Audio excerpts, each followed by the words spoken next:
There was a time in history when a man by the name of Charles Ponzi had the financial world in awe. The man who had crowds of people insisting that he takes their money. The man who had millions at his disposal. All this while still being in charge of one of the most successful business ventures in America to this day. But this isn't just your typical rags to riches story. No. This goes much deeper than you could ever imagine. The public admired his amazing work, but little did they know that Ponzi's entire business was built on nothing but captivating lies. A business model that shaped the future for millions in an instant. Ponzi's techniques were so notorious and harmful that even today, a full century later, the chaotic scheme bears his name. So join me as we break down the genius yet destructive wrongdoings of Charles Ponzi and the infamous Ponzi scheme.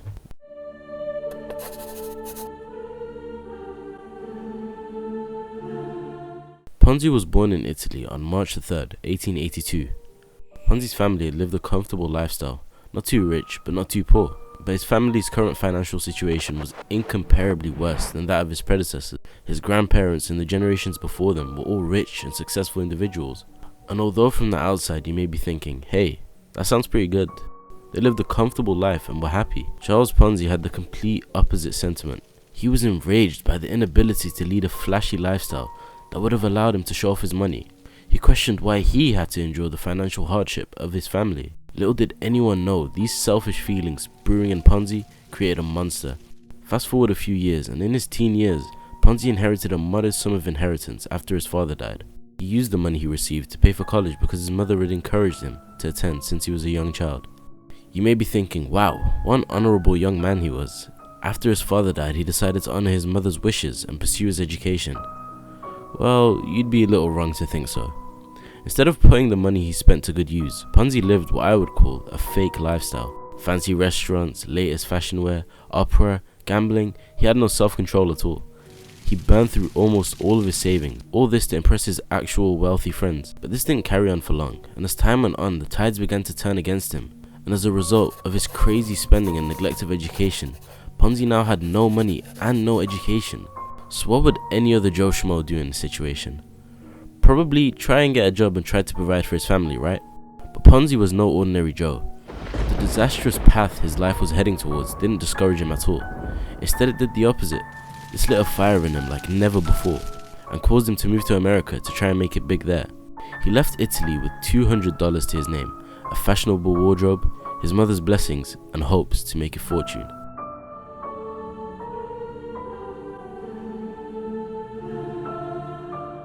On November 3rd, 1903, he arrived in Boston on the SS Vancouver, having gambled and drunk away all but $2.50 on board. When he arrived in America, Ponzi had to bite down on his pride, and despite his built-up hate for manual labor in Italy, he knew he had to start somewhere. He worked as practically everything: a grocery clerk, dishwasher, insurance salesman, sewing machine repairman, and a waiter. But due to his erratic and infuriated attitude, none of these ventures lasted long at all. After 4 years of working odd jobs in the Northeast, he moved to Montreal, a city in Canada, hoping his luck was there after a few years of working without success. He ended up getting a job as a teller at the Bank Zarossi, which specifically catered to Italian immigrants. The founder was a man named Louis Zarossi. With a hint of foreshadowing, Zarossi was a fellow conman. His methods, although scummy, were extremely genius. His method was called robbing Peter to pay Paul, in which a person shifts their debt from one person to another to settle their finances. Essentially, Zarossi was using money from his newest clients to pay his older ones. He used new deposits to pay extremely high interest to his clients, which is what attracted them in the first place. He saw some success, but things began to go south when people began to complain. It took a long time for them to get their money, at times didn't receive it at all. The immediate downfall of the fraudulent bank further progressed when the authorities began to investigate after countless complaints. Meanwhile, Louis Zarossi, in response to authorities closing in, decided to flee to Mexico, and in criminal fashion, left his family behind to deal with the heat of his decision. And as the saying goes, great minds think alike.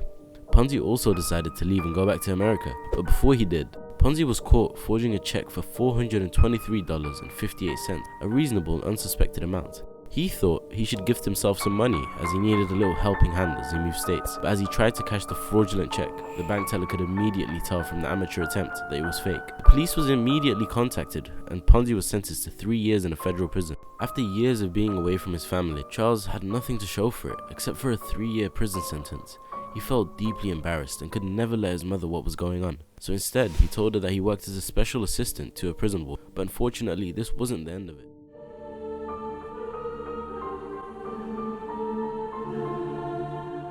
After his sentence had finished, Ponzi still insisted on becoming rich, but to do this he had to go back to the States, but he was low on cash. So what's the logical thing to do? Well, of course, it would be to get paid to harbour and transport 5 illegal immigrants with no legal documents. Oh, I wasn't joking. Charles was once again caught and thought that by pleading guilty they'd go easy on it, but unfortunately he was faced with another 2 years. This guy just wouldn't quit. Whilst in prison, he thought of many schemes to get rich, but there was one consistent problem with all of these. Startup man. But was it really worth it getting arrested again for some quick cash? After wandering from place to place, Ponzi found yet another job as a clerk with an import and export business. The story went full circle. After almost a decade of hard work, prison sentences, relationships and hardships, Ponzi was back to where he started. But things began to look bright. Back in Boston, he met stenographer Rosa, the daughter of a North End grocer. They were both head over heels for each other. He didn't tell her about his past, but his mother felt she should know. But regardless of what happened, Rosa married him anyway. Although Rosa was content with living a normal life with Ponzi, he was not content with living a normal life in which he couldn't even buy her everything she wanted. He tried his hand at several businesses, the main one being advertisement, until he stumbled across the key to the scheme that made him rich. He decided it was time for him to start his own import and export business. Through his earlier failed attempts at his advertising company, he envisioned that his business would be global and translated in many languages, and due to this he'd contacted many foreign companies about doing business together.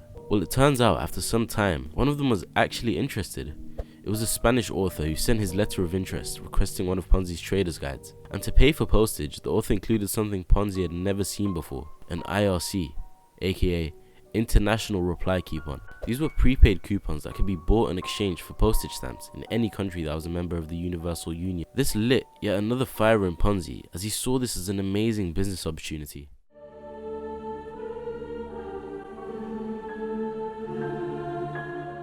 Now, introducing the infamous Ponzi scheme. Now you're gonna have to pay some attention here. The interesting thing about these IRCs is that people could buy an IRC in one country for the price of a stamp and redeem it in another country for the equivalent value of that nation's stamp.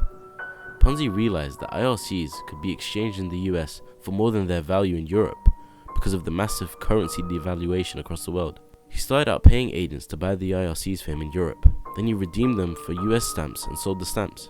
But there was one big issue. The profits from this currency were so little that they were practically wiped out by the price of shipping from IRCs. Ponzi knew this sort of business wasn't sustainable or profitable in the slightest, but he thought to himself maybe he could convince others that it was. But what do I mean by this? Ponzi sought out investors, promising them returns of 50% in 45 days or even 100% in 90 days. But what these people didn't know is that he repaid those early investors with money from later investors and kept most of the profits for himself. For a while, Ponzi had plenty of them.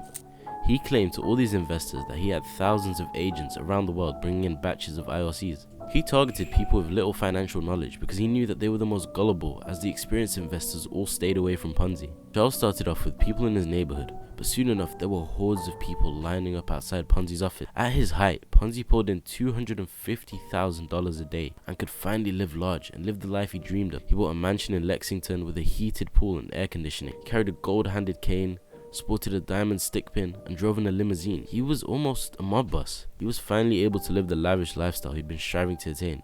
But like many other things in his life, this didn't last long at all.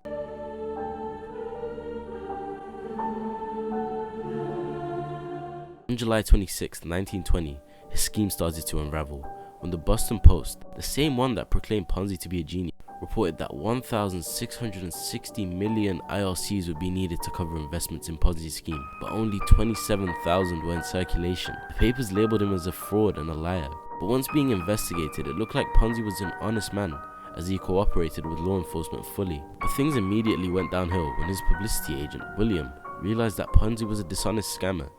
He stated that he was a financial idiot who couldn't even add. McMasters went to the Boston Post with the revelation that Ponzi's investment scheme amounted to robbing Peter to pay Paul. Investors were invited to testify at the Massachusetts State House. It was finally over.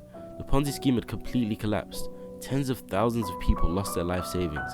Ponzi declared bankruptcy and was indicted on 86 counts of mail fraud. But to the public's surprise, he managed to get an amazing deal where he pleaded guilty to 1 count of mail fraud, receiving just 5 years. Considering the magnitude of his actions, he was extremely lucky. And to add to his luck, he was released after just 3 years. But to no one's surprise, he once again attempted a get-rich scheme. Only this time, Ponzi's scheme included properties where he offered 2,000% returns. But unfortunately for him, there were no takers, and he was exposed almost immediately and threatened with a heavy jail time in Massachusetts. He was eventually caught trying to flee back to Italy when he faced a 7-year sentence. After his sentence, it was like Ponzi was only a reflection of his former self. He had lost all the drive and ambition. His wife divorced him and he went back to Italy. He lived the rest of his life in poverty, where he died in 1949 in a charity hospital. And thus came the end of the infamous Charles Ponzi and the Ponzi scheme.